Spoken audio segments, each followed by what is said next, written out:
2025, por la gracia del Señor, hasta aquí nos ha traído el Señor, así que estamos agradecidos, estamos contentos. La palabra de Dios dice que Él nos lleva de gloria en gloria y de poder en poder.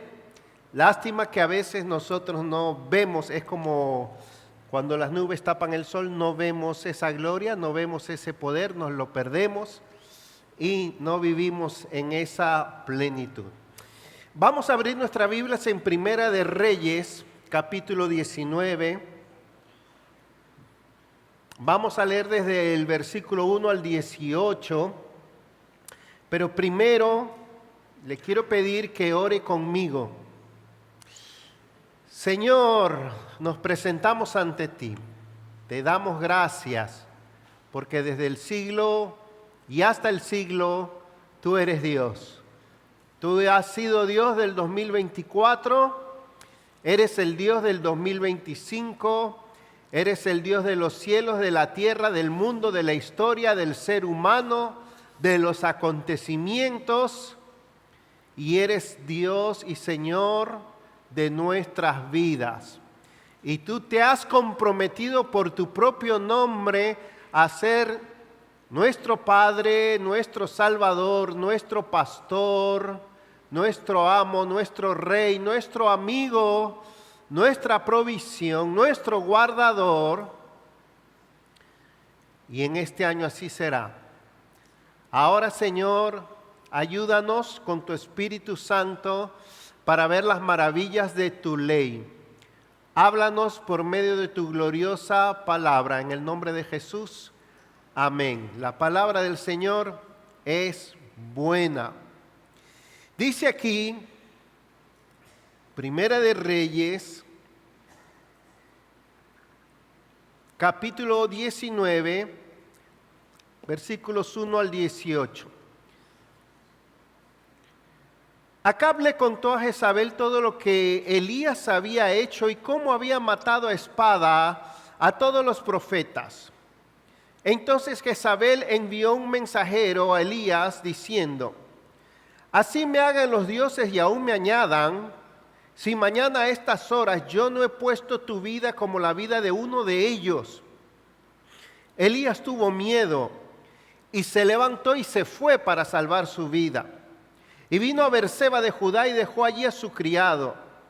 Y anduvo por el desierto un día de camino, y vino y se sentó bajo un arbusto, y pidió morirse y dijo: basta ya, Señor, toma mi vida, porque yo no soy mejor que mis padres. Y acostándose bajo el arbusto se durmió. Pero un ángel lo tocó y le dijo: levántate, come. Entonces vio que en su cabecera había una torta cocida sobre piedras calientes y una vasija de agua. Comió y bebió y volvió a acostarse. El ángel del Señor volvió por segunda vez, lo tocó y le dijo: levántate, come, porque es muy largo el camino para ti. Se levantó pues y comió y bebió, y con la fuerza de aquella comida caminó 40 días y 40 noches hasta Horeb, el monte de Dios. Allí entró en la cueva y pasó en ella la noche, y vino a él la palabra del Señor y le dijo: ¿qué haces aquí, Elías? Y él respondió: he tenido mucho celo por el Señor, Dios de los ejércitos, porque los israelitas han abandonado tu pacto, han derribado tus altares y han matado a espada a tus profetas. He quedado yo solo y buscan mi vida para quitármela. Entonces el Señor le dijo: sal y ponte en el monte delante del Señor. En esos momentos el Señor pasaba, y un grande y poderoso viento destrozaba los montes y quebraba las peñas delante del Señor, pero el Señor no estaba en el viento. Después del viento un terremoto, pero el Señor no estaba en el terremoto.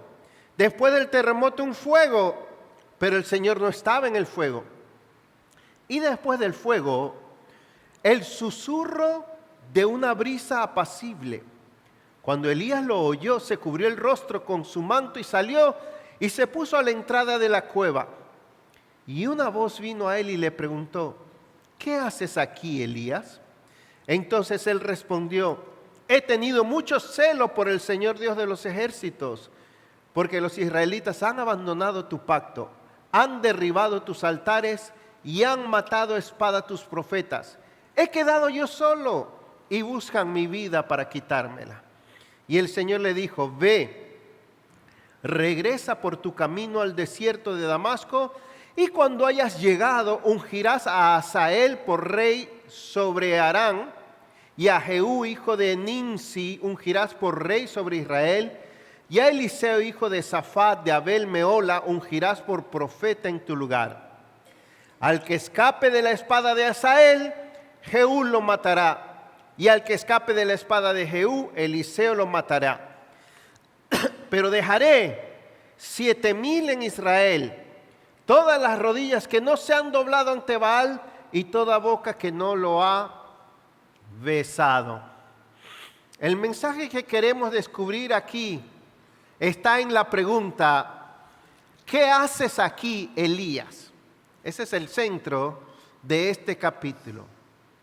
¿Qué haces aquí, Elías? La condición espiritual de la nación de Israel era tan decadente que llevó a Elías a tal desaliento que cayó en una crisis espiritual, una crisis emocional, ministerial y existencial. Ya no quería ni vivir. El ambiente de apostasía hizo que Elías ejerciera su ministerio bajo circunstancias muy difíciles. El descanso y las celebraciones de estos días pudieran parecer que nos dan alivio y alegría, y olvidamos nuestra necesidad o la necesidad espiritual en que está el mundo y también la iglesia. Pero cuando llegue enero, algunos de nosotros vamos a volver a una realidad muy difícil. Este mensaje va dirigido en primer lugar a los creyentes que están agotados y desanimados. También a los que se sienten abrumados por la falta de fe, de espiritualidad o por la indiferencia hacia Dios por parte de las personas que te rodean. Si estás desanimado porque ves que tus hijos no quieren seguir a Dios, o tu cónyuge, o tus familiares, o tus amigos, y por más que has orado y has predicado, no los ves buscando a Dios y eso te entristece. Este mensaje también va dirigido a los que sirven, a los pastores, a los líderes de ministerio, a los que trabajan o trabajamos en el seminario, a los líderes de célula, que puedan estar desanimados porque no ven los resultados en las personas a las que sirven, no ven lo que esperan, no ven la devoción y la consagración que debería haber en los creyentes. Y a cualquier otro de ustedes que son creyentes, luchadores, perseverantes, pero que a veces se cansan y se agotan. Esta pregunta, ¿qué haces aquí, Elías?, le voy a llamar nuestra respuesta cuando la piedad escasea. Ese es el título del mensaje. Nuestra respuesta cuando la piedad escasea. Y quiero ver 4 cosas aquí. Primero, el trasfondo, es decir, la condición de Israel, la condición en la que Elías sirvió al Señor. Lo segundo que quiero ver es, muy brevemente, el ministerio que ejerció Elías. Lo tercero que vamos a ver es el desaliento de Elías. Y lo cuarto que vamos a ver es la renovación de Elías. Tendríamos que dar un repaso desde el capítulo 18. No vamos a leerlo, pero permítanme resumirlo lo más brevemente posible. La idolatría siempre estuvo presente, latente, no solo en el corazón de los israelitas como seres humanos, sino porque vivían rodeados de ella desde que entraron a Canaán y aún cuando vivían en Egipto. Los reyes piadosos como David, quienes mostraron la gloria del verdadero Dios, hacían que el pueblo inclinara su corazón a Dios y mantuvieron a raya fuera toda práctica idolátrica. Ahora bien, Salomón, el hijo de David, fue el primero en abrir una puerta a la idolatría y todo empezó por el yugo desigual. Cuando él se casó con esposas paganas, cosa que Dios explícitamente en su palabra lo había prohibido, dice la Escritura en este mismo libro que Salomón comenzó a construir santuarios para todos los dioses de sus esposas extranjeras. Y las esposas inclinaron su corazón hacia los ídolos, los dioses paganos, y él se alejó del Señor. En castigo, Dios quitó el reino de manos de su hijo y se lo entregó a Jeroboam, un siervo de Salomón. Ahí vino la segunda fase del declive espiritual, de la apostasía de Israel. Jeroboam se inventó de su propia ocurrencia un sistema de adoración a Dios, pero un sistema de adoración falso, con falsas ceremonias, con falso santuario, con falsos sacerdotes, falsos métodos. ¿Ok? La cosa ahí se puso peor. Ahora, el desvío y el alejamiento de Israel, en este caso ya del reino del norte, llegó a su punto más bajo con Acab y su esposa Jezabel, que es donde estamos ahora. Jezabel era una reina fenicia y trajo a sus dioses Baal y Astarot o Astoret e impuso el culto a ellos como la religión oficial de Israel. Jezabel contrató y sostuvo 850 sacerdotes de Baal y de Asera, y con su poder político y económico infestó todo Israel de idolatría. Así que el culto a estos dioses llegó a ser normal, aceptado, legal, persistente. Con razón Elías llega aquí y dice: Señor, esto es para morirse. Prefiero morirme. Baal era el dios de la agricultura, la lluvia y la fertilidad, así que prometía prosperidad, pero era mucho más atractivo porque significaba servir a un Dios que requería muy poco de ellos moralmente, pero ofrecía mucho materialmente. Además, Baal en verdad eran los Baales, habían muchos, cada quien lo adoraba en su lugar, a su manera, cómodamente. Además, el culto a Baal, de ser cómodo, conveniente, como ya dije, no demandaba mucho. Es exactamente el equivalente a los ídolos de hoy en día. Estamos en los mismos tiempos. Permítanme hacer un alto aquí, hermanos. Estamos exactamente en lo mismo. La idolatría y la apostasía en este tiempo también cunde por todos lados. El apóstol Pablo le dijo a Timoteo en 1 Timoteo capítulo 4, pero el Espíritu dice claramente que en los últimos tiempos algunos apostatarán de la fe o se apartarán de la fe, prestando atención a espíritus engañadores y a doctrinas de demonios. La idolatría, la apostasía se infiltra en las iglesias por medio del engaño y de las falsas enseñanzas. Más adelante Pablo le dice al mismo Timoteo en 2 Timoteo 3:1, pero debes saber esto, que en los últimos días vendrán tiempos peligrosos, vendrán tiempos difíciles, porque habrán hombres amadores de sí mismos, avaros, jactanciosos, soberbios, blasfemos, desobedientes a los padres, ingratos, irreverentes, sin amor, implacables, calumniadores, desenfrenados, salvajes, aborrecedores de lo bueno, traidores, impetuosos, envanecidos, amadores de los placeres más que de Dios. Y miren cómo termina esta frase diciendo que tendrán apariencia de piedad. ¿Cómo va a ser? Está hablando de personas que se llaman cristianas, pero negarán la eficacia de la verdadera piedad.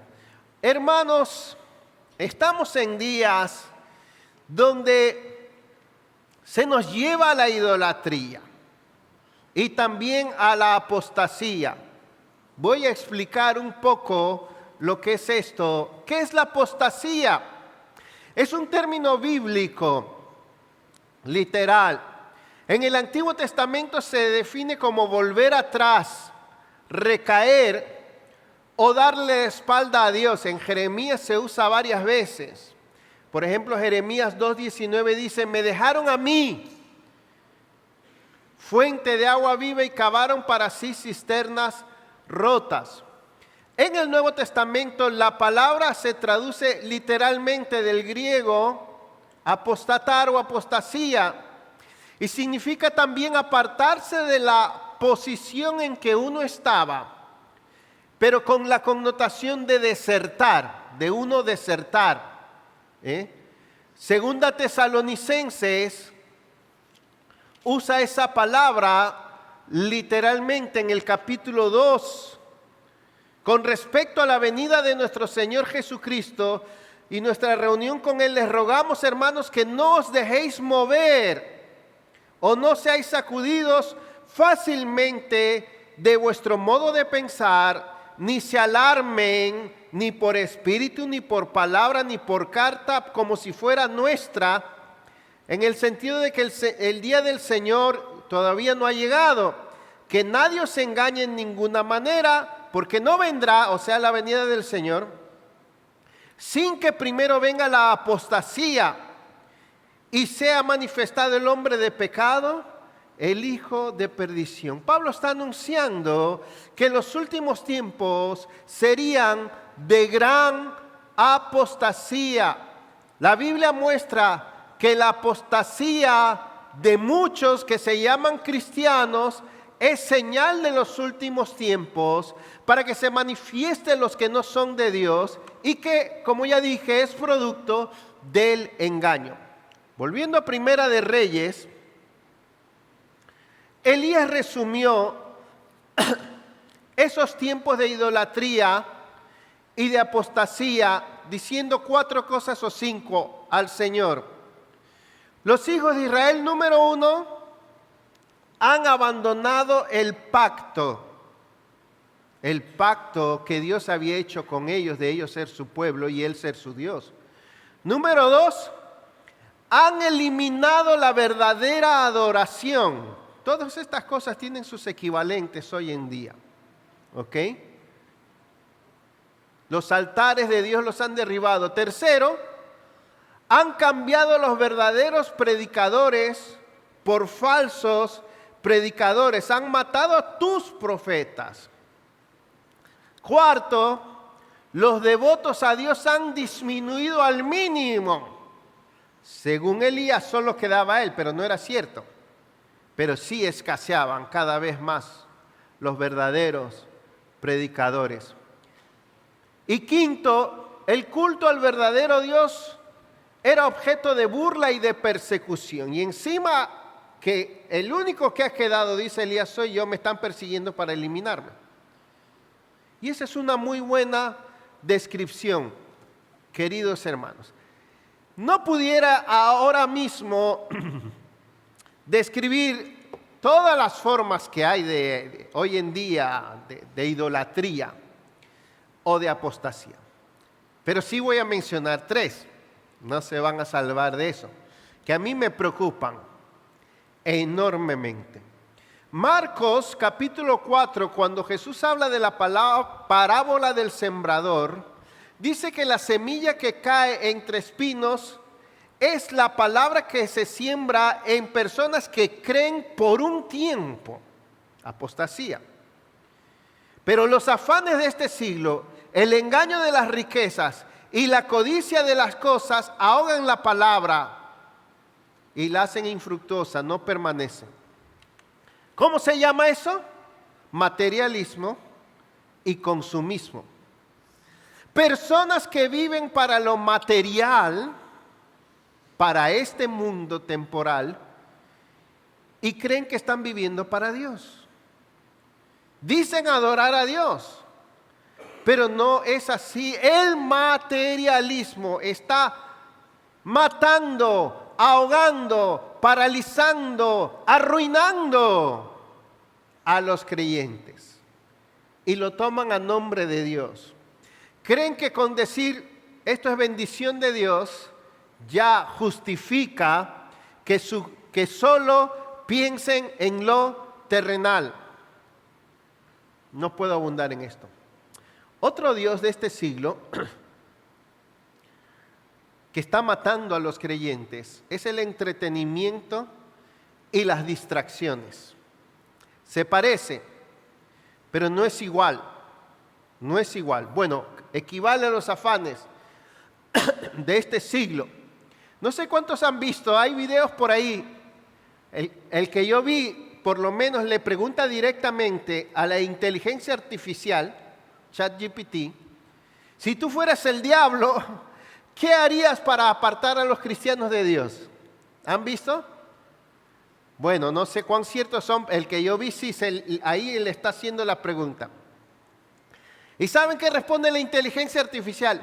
Una herramienta que solo saca información de lo que ya encuentra, o sea que ni siquiera es alguien como nosotros que creen en la Biblia, pero responde, primero torcería las enseñanzas, segundo causaría divisiones para que los cristianos se concentren en pelear los unos con los otros.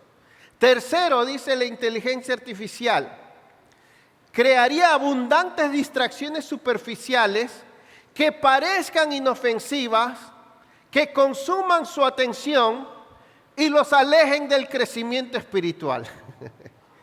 Si eso dice la inteligencia artificial, nosotros deberíamos saber más que ellos, ¿verdad? Dice otras cosas. También fomentaría el materialismo, haciéndoles creer que la felicidad está en el tener. Y haría, dice la inteligencia artificial, que el cristianismo sea una hipocresía. Uno dirá, cualquiera lo puede decir, pero es cierto. Los tiempos en que estamos, amados hermanos, son peligrosos. Nos alejan de Dios, nos matan espiritualmente, nos distrae. Una cosa, esto es más novedoso en su apariencia que quiero denunciar como Elías, es que el culto al yo, la vida centrada en el yo, contraria al amor a Dios y a los demás, ha llegado a niveles insospechados a través del narcisismo y del hedonismo entre los cristianos. La exaltación del yo, el automejoramiento, se ha infiltrado al punto que creemos que el cristianismo, la vida espiritual, se trata de mí. El crecimiento espiritual, y creemos hasta que la adoración se trata de mí, por mí y para mí, para lo que sea mejor para mí. Yo soy el centro y Dios gira y tiene que girar alrededor de mí, porque el yo ha crecido inmensamente en esta década y en esta generación. Todo, no lo decimos así, pero vivimos así. Todo fue creado por medio de mí y para mí. De mí, por mí y para mí son todas las cosas. A mí sea la gloria por los siglos de los siglos. Así vivimos. Hermanos, la adoración, la lectura de la Biblia, el crecimiento espiritual, las bendiciones, los cultos, las bodas, el matrimonio, la crianza, la oración, el ministerio, todo se trata de mí. Eso es idolatría. Nuestra realización, nuestra felicidad, nuestro gozo, nuestra bendición tiene que estar en Él, en su persona, en su gloria. Amén. No en nosotros. Pero hoy en día eso es difícil de distinguir. Estamos como en los días de Elías. Pero, volviendo a nuestro texto, Dios todavía estaba ahí. Había hecho un pacto con su pueblo. Él seguía siendo el Dios de ellos y levantó un siervo a través del cual Dios se manifestó claramente a Israel. El ministerio de Elías, lo voy a resumir. Dios mostró a través de una persona llamada Elías que él era Dios, mandando a Elías a predicar la verdad. Cuando había desobediencia y apostasía, Elías no pasó paños tibios, sino que habló del juicio de Dios. Habló de las advertencias, consecuencias funestas, terribles de alejarse de Dios. Hermanos, eso nos toca a veces. Siempre me acuerdo, el gran predicador o famoso predicador Spurgeon, nunca se olvidó que cuando todavía no se había convertido, su madre le dijo: cuando estemos ante el juicio de Dios, cuando estés parado ante el juicio de Dios y Dios te condene justamente, yo voy a ser la primera que voy a testificar contra ti, que no creíste. Dice que eso a él se le clavó en el corazón, lo incomodó sobremanera, pero esa era la labor de la mamá, gloria a Dios. ¿Qué le hubiera dicho? Ay, mi hijo, lo importante es que somos una familia y yo te quiero incondicionalmente. No. Le dijo: tú te vas para el infierno y ese me preocupa. Dios mostró que Él era el verdadero Dios y el Dios de Israel a través de Elías, manifestándose directamente en medio de ellos de manera sobrenatural. El conflicto con los altares, Baal, el fuego y todo eso. Dios usó a Elías para demostrar la falsedad de los ídolos. Dios usó a Elías para eliminar a los falsos profetas en Israel. Así que a través del ministerio de Elías el pueblo conoció claramente quién era Dios, cómo era Dios, que Dios estaba en medio de ellos, cuál era su voluntad, cuál era la condición lamentable, pecaminosa de ellos, cuán inútiles eran sus ídolos. Dios usó a Elías. Hasta aquí todo había sido un ministerio victorioso, exitoso, muy poderoso por parte de Elías. Pocos o ningún profeta del Antiguo Testamento había sido tan poderoso como Elías. ¿Cuánto bien hizo? Hasta que llegamos a nuestro texto. Elías, dice Santiago 5:17, era un hombre sujeto a pasiones, igual que nosotros, o sea, con las mismas debilidades. Era tan frágil como cualquiera de nosotros. Y ahora vamos a ver qué le pasó a Elías. El desaliento de Elías. Sorpresa, Elías. El resultado de la victoria de Elías no fue como él esperaba. A Elías tenían que llevarlo en hombros a Jerusalén y decir, este es el profeta que nos libró de la idolatría, pónganlo a la derecha del rey y todo lo que él diga haremos. ¿Eso fue lo que le pasó? No, eso no fue lo que esperaba, En vez de recibir aplausos, como decimos los teólogos dominicanos, le ofrecieron golpe o muerte. Con una sola amenaza lo noquearon hasta el punto de querer morirse.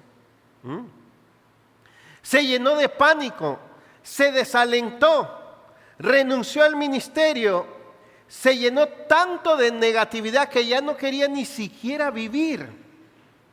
Le dijo, Señor, esto es para morirse. Mátame ya. De un momento a otro, Elías cayó en una crisis ministerial, emocional, espiritual y existencial, al punto más bajo que cualquier persona pudiera caer.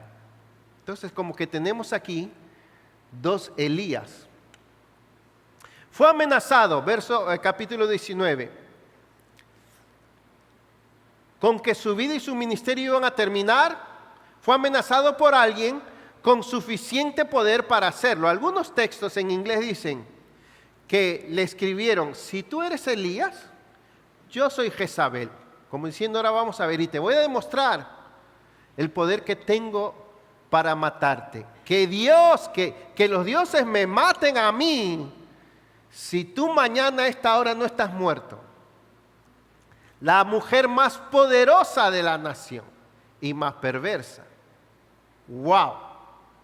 ¿Cómo reacciona usted ante las oposiciones, las amenazas, las personas que te desalientan en tu fe, en tu servicio, en tu ministerio, que te dicen que no se puede, que ya no se puede seguir, que te dan un no por respuesta, que te bloquean, que son sumamente negativas contigo?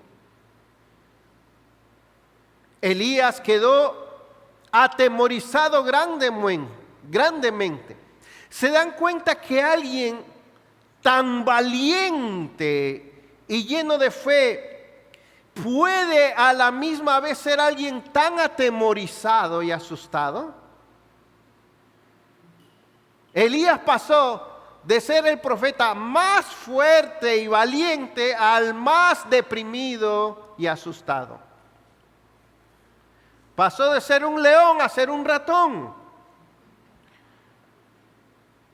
Y cuando le invadió el miedo nos hace ver las cosas tan negativas que ya ni la vida tiene sentido. Y nos hace cometer locuras y sobre todo el miedo, la preocupación, el desaliento, el agotamiento, el estar abrumados nos hace que dejemos de ver a Dios. Todo se puso de un instante a otro, todo se puso oscuro y negro para Elías. Todo se volvió malo. ¿Qué hizo? Lo que algunos de nosotros hacemos. Salió en el idioma original huyendo. Eso está en arameo y sánscrito. Así dice el Talmud babilónico, huyendo. El que había enfrentado al rey Acab en su cara. El que había enfrentado a la nación entera.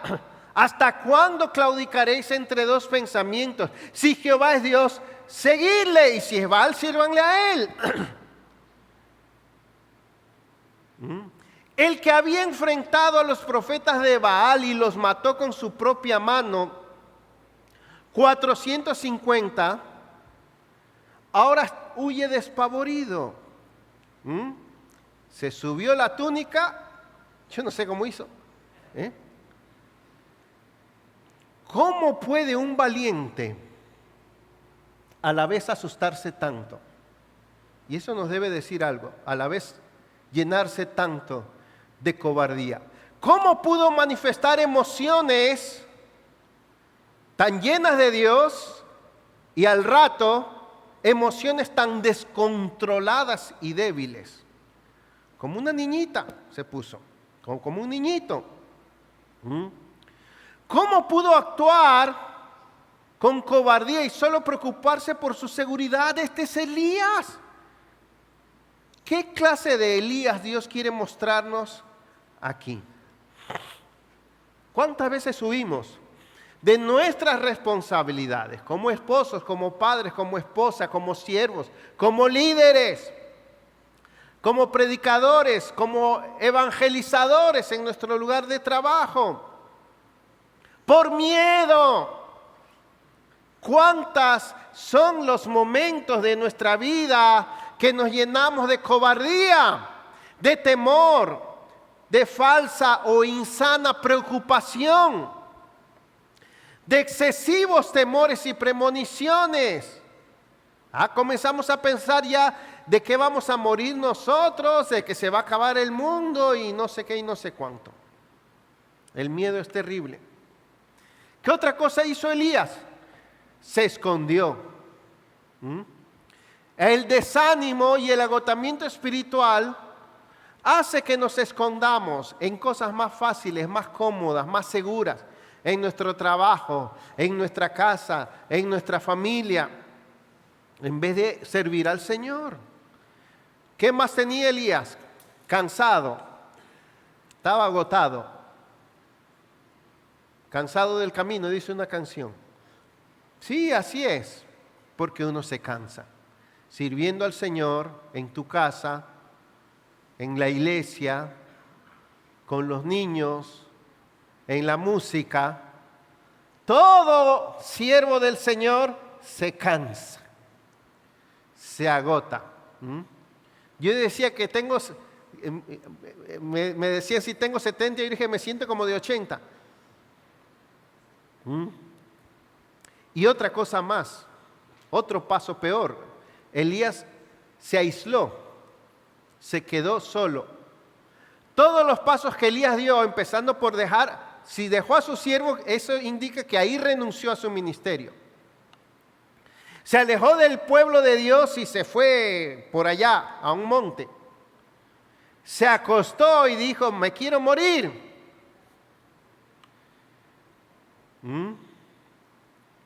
Tan triste, abrumado, desalentado y deprimido, que ya ni la vida quería. ¿Alguna vez te has sentido así? En resumen,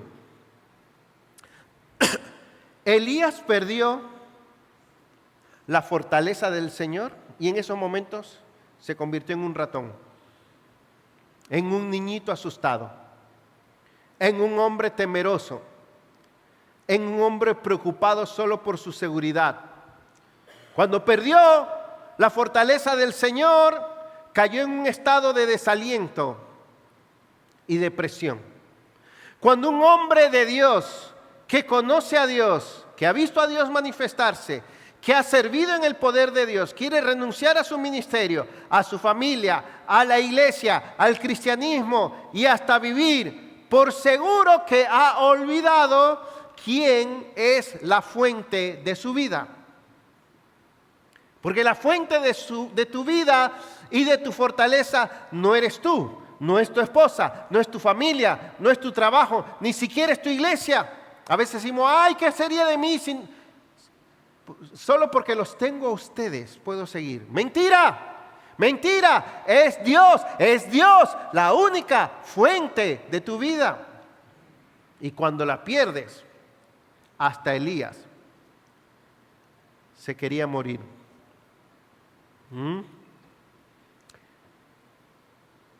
Aquí se demostró todo lo que Elías era capaz de hacer sin la fortaleza y la gracia sustentadora de Dios. Por alguna razón cortó su dependencia de Dios y actuó con sentimientos puramente humanos y con lógica puramente humana. Y es muy fácil justificar nuestros sentimientos y decir, pero claro que tengo que oír, tú no viste la amenaza. No. Tenemos que reconocer, hermanos, que al igual que Elías, nosotros podemos ser el gran valiente y el gran cobarde. En ti y en mí está ese potencial. Pero vamos a lo cuarto. Y aquí es donde más nos queremos detener. La renovación de Elías. Y esto es a lo que más le dedica el texto.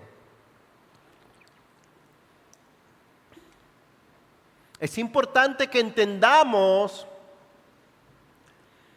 que Elías con una sola amenaza quedó despedazado en el piso.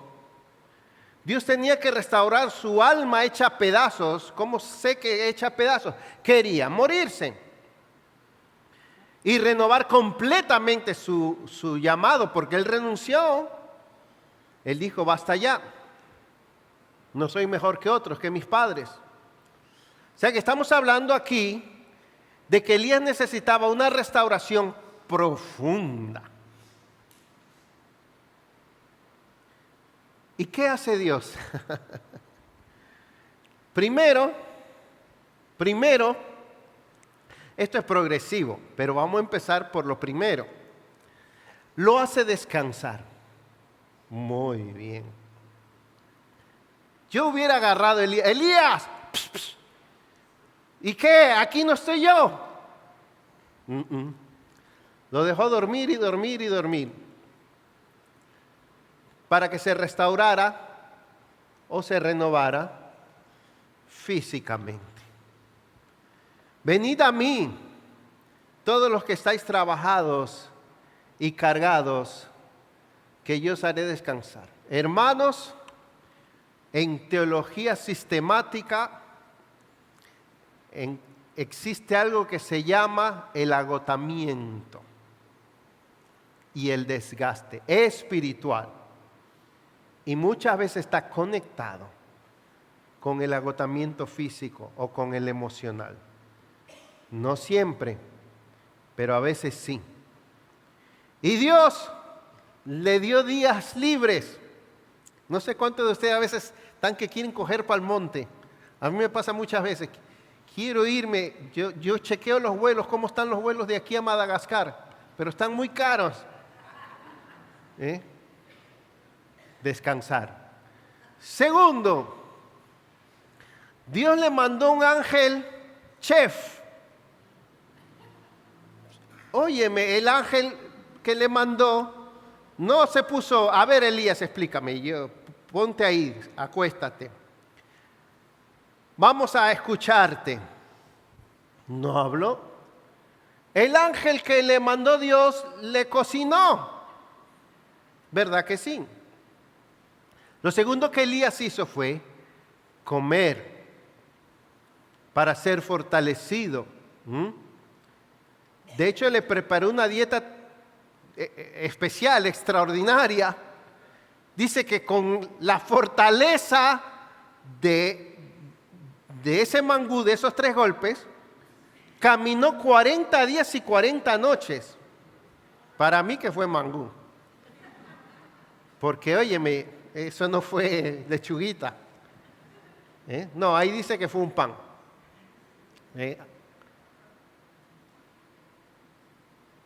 No le hizo ninguna pregunta.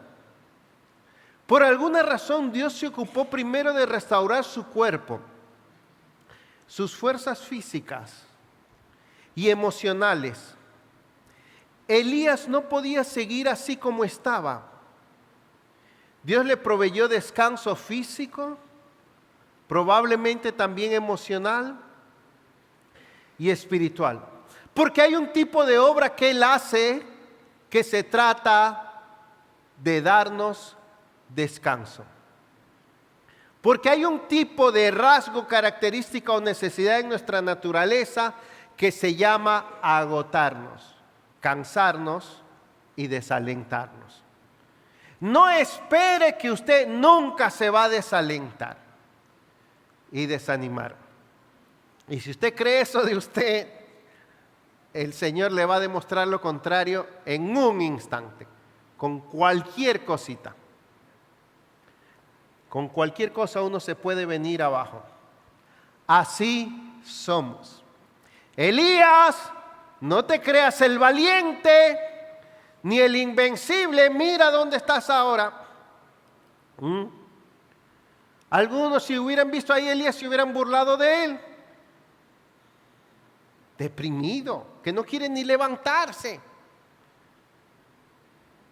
Lo tercero en este proceso es que después que descansó y comió, se fue al monte de Dios a esconderse. No sabemos si fue ocurrencia de él o si Dios lo guió.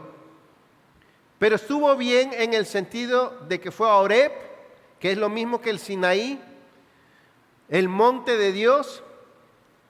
Y la descripción que da del lugar y de la cueva es la mismísima a la de Moisés en Éxodo 33, 21, que estaba en Horeb, estaba en una cueva, o Dios le dijo, ponte ahí en esa hendidura, es la misma palabra de aquí, porque yo voy a pasar delante de ti, te voy a mostrar mi gloria. O sea que Elías fue, escucha bien, a pasarse un tiempo a solas con Dios, a encontrarse con Dios.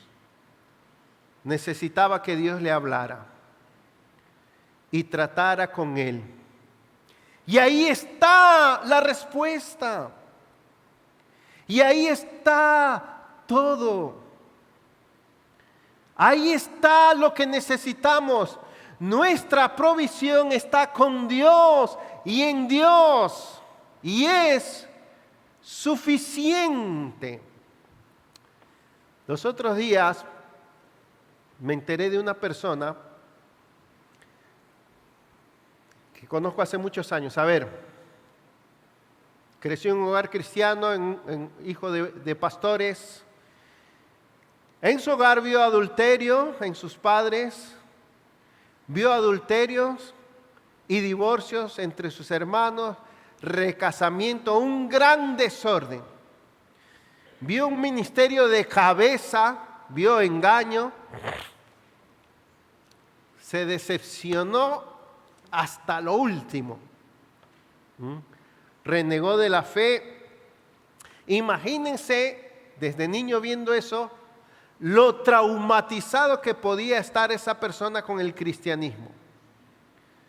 Y me enteré que el Señor lo tocó, lo animó, lo llamó, lo atrajo a Él, lo restauró y ahora está sirviendo al Señor con un gozo tremendo. ¿Cómo es posible eso? El Señor, en Él está todo lo que necesitamos para ser levantados, para ser reanimados, para ser restaurados. Y el próximo paso que vemos aquí, muy especial, es el encuentro que Elías tuvo con Dios. Elías llegó, Dios le pregunta, ¿qué haces aquí? Elías dio una respuesta que teológicamente era correcta, pero que era incompleta. Solo dijo, bueno, ¿cómo que qué hago aquí? Mira las circunstancias. Israel ha dejado tu pacto, han matado a los profetas, por aquí y por allá. Solo yo he quedado, me persiguen. ¿Quieres más que eso?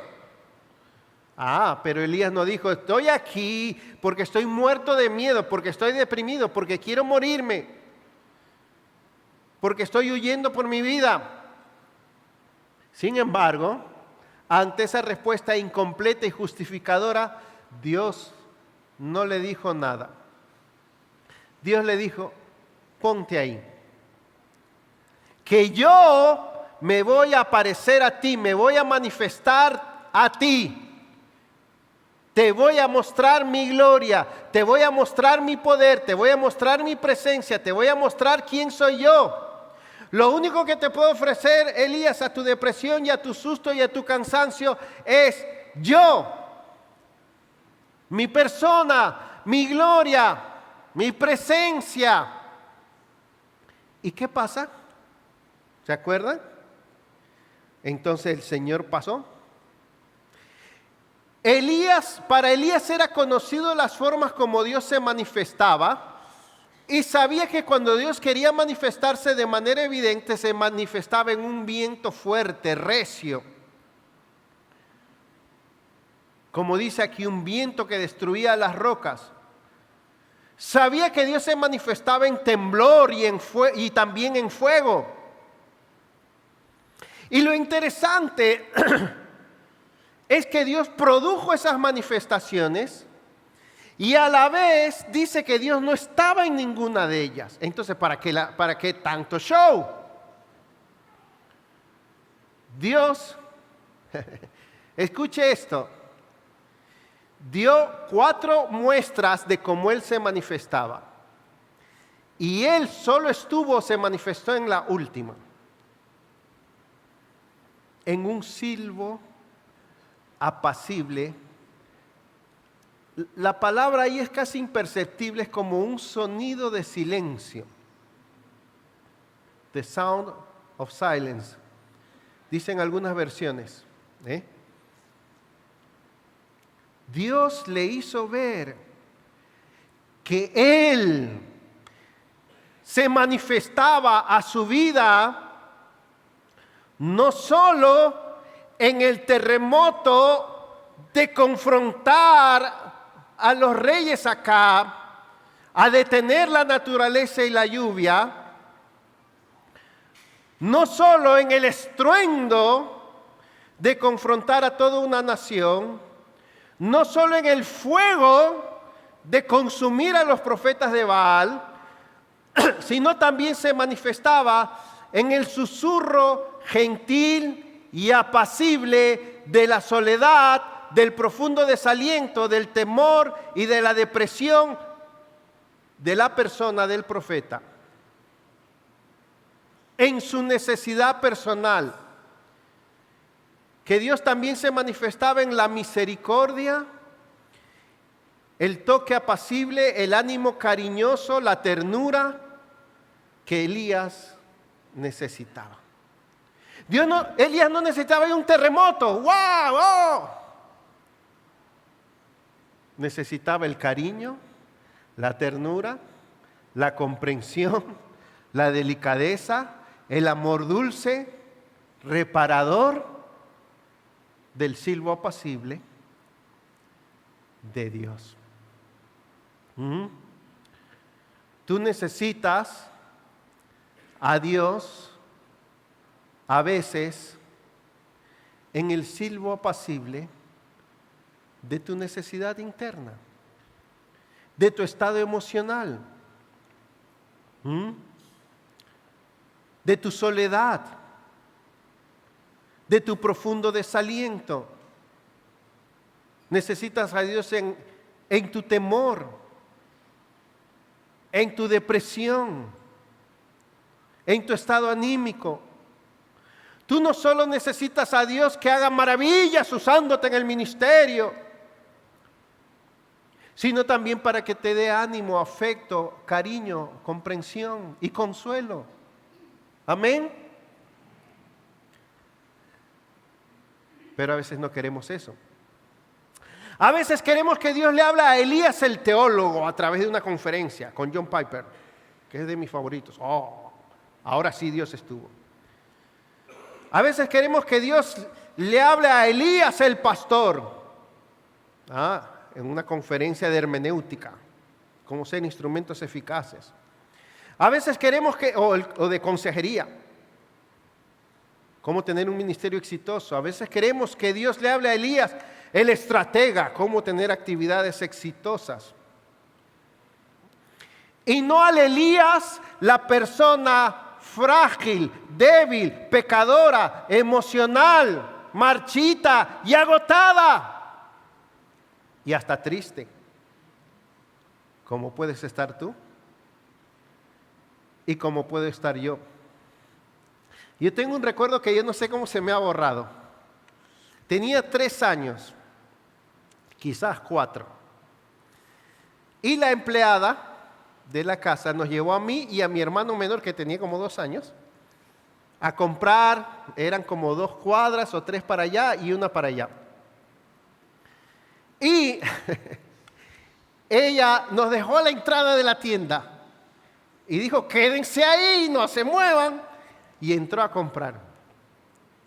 Como a los 5 minutos o 10 minutos, tenía como 3 años, y yo me sentí totalmente perdido, ya abandonado. Y yo dije, nos perdimos. Y me puse a llorar. Y dije, estoy perdido. Y agarré de la mano a mi hermanito, a Gustavo, y comenzamos a caminar. Crucé las calles, no nos atropelló ningún carro. Era una avenida doble. Y después había que caminar 2 cuadras hasta mi casa. Todo el camino así, o sea, deshecho en llanto. Y encontramos la casa. Y llegamos, ya tú sabes, cuando mi mamá nos vio se dio un susto increíble. Y adivinen lo que ella hizo.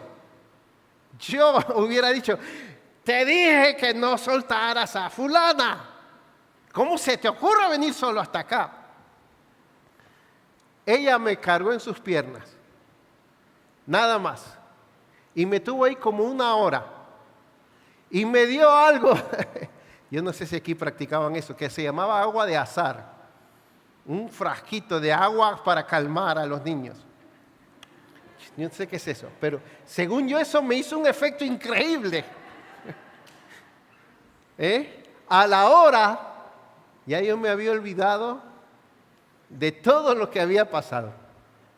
Ni soñé con eso, ni me volvió a afectar y nada.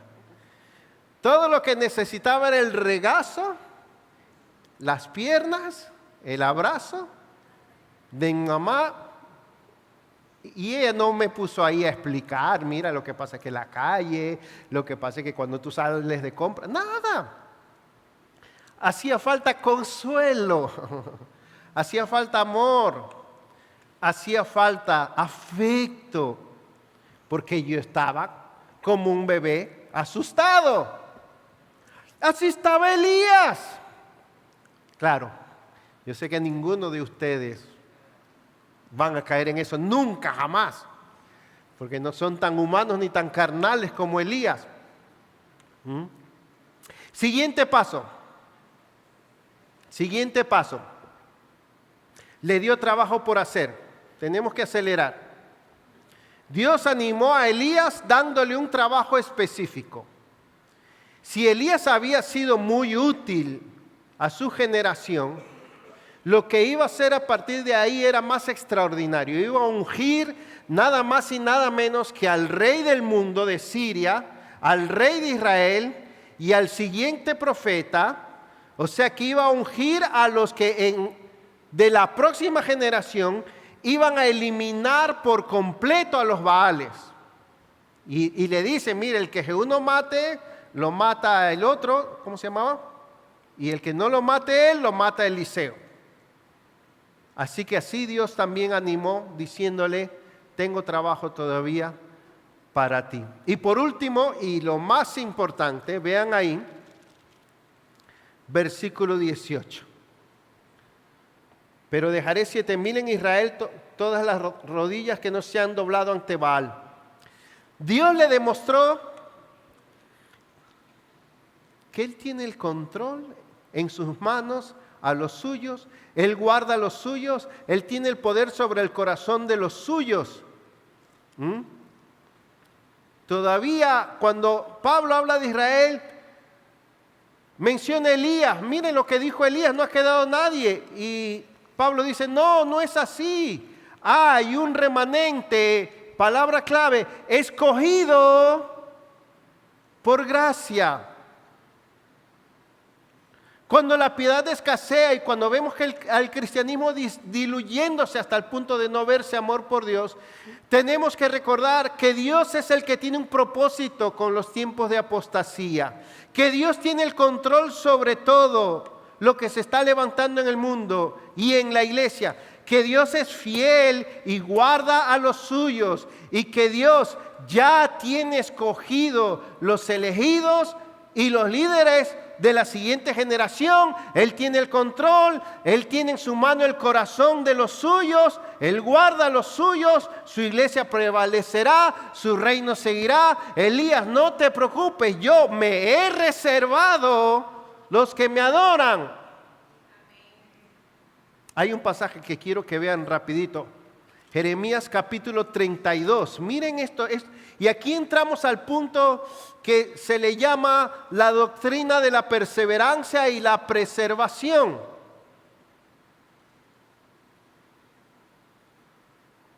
Aquí hay una lección extremadamente importante, pero primero voy a leer. Jeremías 32, versículo 37. Dice, yo los reuniré de todas las tierras a las cuales los he echado en mi ira, en mi furor y con gran enojo, y los haré volver a este lugar y los haré morar seguros. Ellos serán mi pueblo y yo seré su Dios. Está hablando del nuevo pacto. Verso 39. Y les daré un solo corazón y un solo camino para que me teman siempre, para bien de ellos y de sus hijos después de ellos. Haré con ellos un pacto eterno de que yo no me apartaré de ellos para hacerles bien.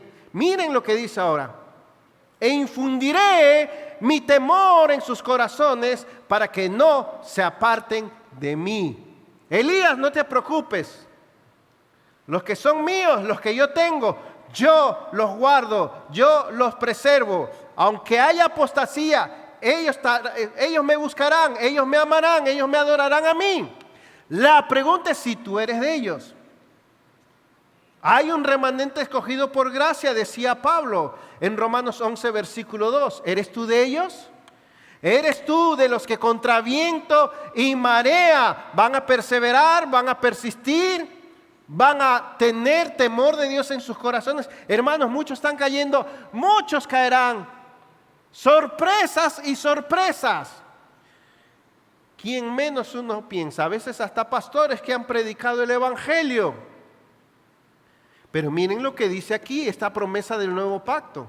Infundiré mi temor en sus corazones para que no se aparten de mí. Los escogidos, Dios los guarda para que no se aparten, pero ellos también no quieren apartarse. Y aquí hay una lección, como dije, extremadamente importante. Dios está más interesado en los 7,000 que mantienen una devoción y un amor inquebrantable hacia Él y que saben cómo cuidar esa devoción, que en las multitudes que andan en el show de los profetas y de las actividades cristianas.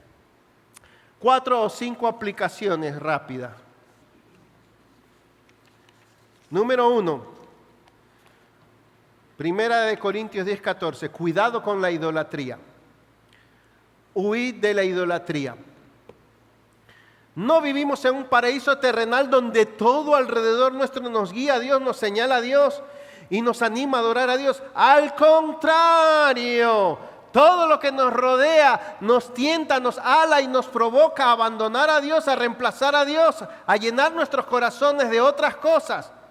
Tan sutiles que dice que los afanes de este mundo, el engaño de las riquezas y las codicias nos apartan de Dios. No son ídolos abominables así con cuernos y sangre en la boca. No.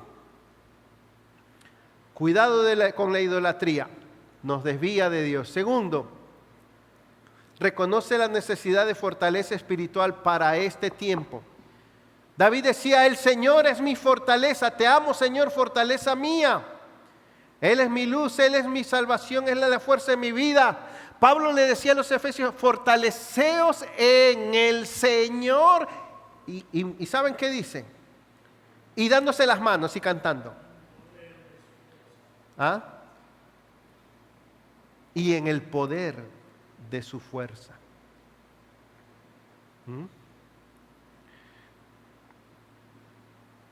El Evangelio no es solo el Evangelio de la justificación en Cristo, sino también de la unión vital con Cristo para experimentar su vida en nosotros. Y es el Evangelio de la perseverancia y de la preservación. Dios nos guarda y a la misma vez hay que perseverar y pelear y ser fiel hasta la muerte. Las dos cosas, y eso es parte del Evangelio. Tercero, oración y dependencia. Cuando estás desanimado, cuando estás deprimido, cuando estás desalentado, ¿qué necesitas? ¿A dónde vas? ¿Qué haces? Ve a Dios, expónle sinceramente tu necesidad y dile: Señor,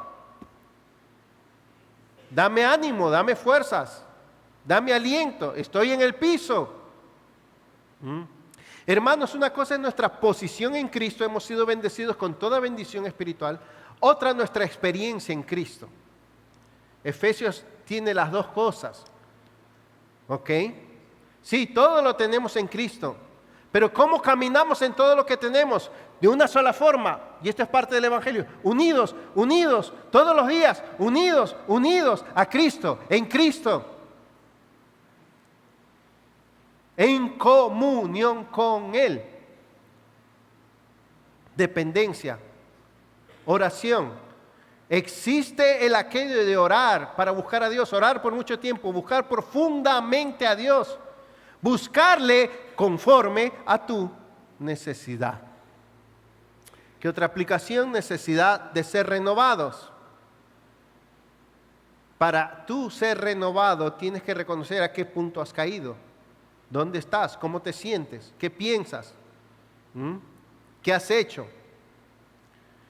Por último, sigue siendo un Elías. Hubo un primer Elías y de ese Elías también hubo un segundo Elías. En Malaquías se anunció: vendrá Juan el Bautista con el espíritu y el poder de Elías para hacer volver el corazón de los padres a los hijos. Y cuando el ángel anunció a Zacarías el nacimiento de Juan el Bautista, es decir, el segundo Elías, él le dijo: será grande delante del Señor e irá delante del Señor en el espíritu y el poder de Elías para hacer volver los corazones de los padres a los hijos y hacer volver el corazón de los desobedientes a la actitud de los justos, a fin de preparar al Señor un pueblo bien dispuesto. Tú tienes que ser ese Elías. Pongámonos de pie. Señalar al Señor, señalar a Dios, perseverar, perseverar. Si estás desanimado,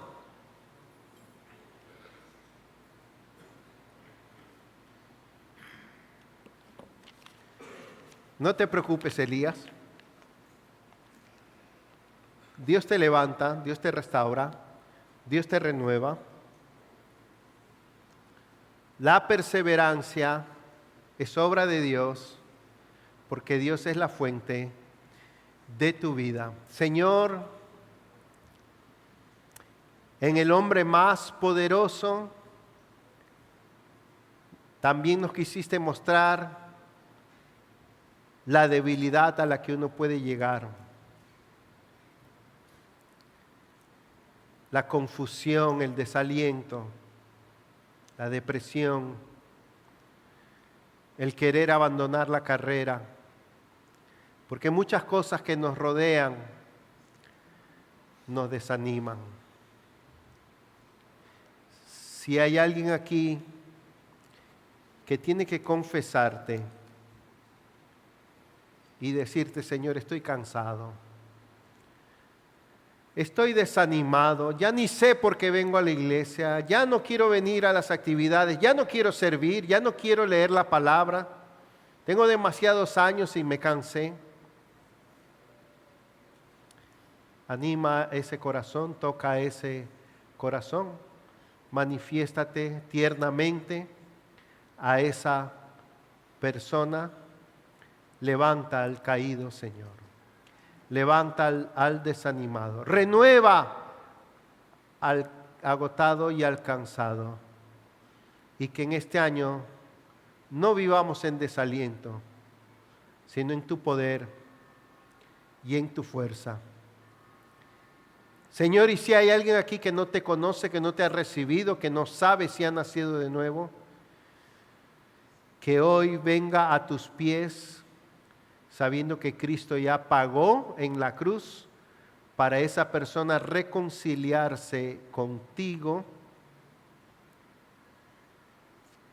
y encontrarte a ti y que tú seas la fuente de su vida. Que esa persona corra hacia ti y te diga: Señor, te necesito, ven a mi vida, sálvame, perdóname, límpiame con tu sangre. Y a ti, mi amado hermano, tómate un minuto, no corras antes de irte y exprésale al Señor tu necesidad.